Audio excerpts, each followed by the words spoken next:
நிறையா இருக்கும். ஓகே, நம்மலாம் இப்போ கொஞ்சம் இப்போலாம் நார்மலாக நம்ம பிரிண்ட்டு கொடுத்தா கண்ட்ரோல் பி கொடுப்போம், காப்பி பேஸ்ட் பண்ணோன்னா கண்ட்ரோல் சி கண்ட்ரோல் வி கொடுப்போம். ஓகே, ஆனால் டேலியில் பார்த்தீங்கன்னா alt plus P alt plus ஏனா சேவ் பண்ணணும். Okay, alt plus A save பண்ணால் ஃபஸ்ட்டு நம்ம ஒரு கம்பெனி க்ரியேட் பண்ணுவோம். ஓகே, கம்பெனியை க்ரியேட் பண்ணிவிட்டு நம்ம என்னென்ன பண்ணுவோம். சரி, ஃபார் எக்ஸாம்பிள் இப்போ நான் ஜென்ரலாக கொஸ்டின் கேட்குறேன். இப்போ நம்ம கம்பெனி இப்போ நான் வந்து ஒரு பிராணேஷ் அங்கோன்னு ஒரு கம்பெனி க்ரியேட் பண்ணிட்டேன் டேலியில்.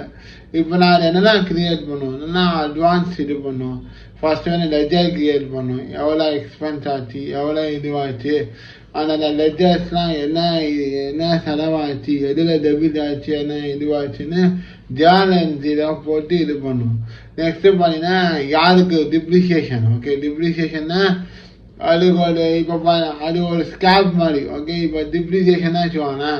இப்போ நீங்கள் வந்து ஒரு ஒரு பொதுவான கான்செப்ட். ஓகே, டிப்ரிசியேஷன் இப்போ நீங்கள் வந்து ஒரு ஒரு ப்ரீவியஸ் வீக் பார்த்தீங்கன்னா நீங்கள் ஒரு டிவி வாங்கியிருப்பீங்க. ஓகே, புது டிவி.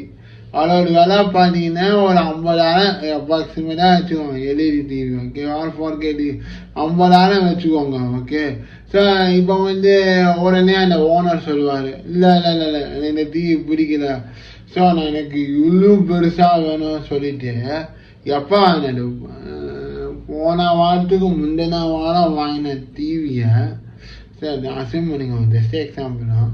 அந்த டிவி இப்போ விற்றா எவ்வளோ போகும். ஓகே, அந்த விற்றா வச்சுக்கோங்க, அதான் டிப்ரிசியேஷன் சொல்லுவோம். ஓகே, அது வந்து நம்ம ஸ்கிராப் வேல்யூ சொல்லுவோம், maintenance scrap value. So depreciation பார்த்தீங்கன்னா ஃபினான்ஷியல் இயர்ஸ் தான் பண்ணுவோம்.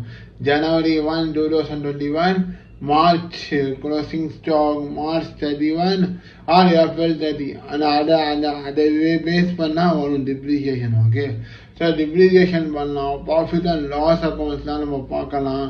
இன்டர்னல் ரிவ்யூ, க்ளோசிங் ஸ்டாக் என்ன இது பண்ணலாம். அப்புறமா டேலியில் பார்த்தீங்கன்னா நமக்கு ஆட்டோமேஷன் நிறையா இருக்குங்க. ஓகே, இந்த மேனுவலாக பண்ணி முன்னாடிலாம் பார்த்தீங்கன்னா டேலி வரத்துக்கு முன்னாடி இதே நீங்கள் எங்கள் தாத்தாலாம் இருக்கார், அவெல்லாம் அக்கௌண்ட்ஸ் அப்படியே போடுவார். அந்த எங்கள் அப்பா ஒன்றும் சொல்லிகிட்டே இருப்பான், தாத்தா பாரு அந்த இது லெஜர். இப்போ பார்த்தீங்கன்னா நான் கம்பெனி நடத்த வச்சுக்கோன்னா ஒரு செலவுக்கு ஒரு ஒரு எம்ப்ளாயி வந்து கேட்குறாரு. ஓகே, நினச்சி காமிக்கிறேன். ஓகே, இப்போ நானா கம்பெனி ஓனர், ஒரு செலவுக்கு என்னப்பா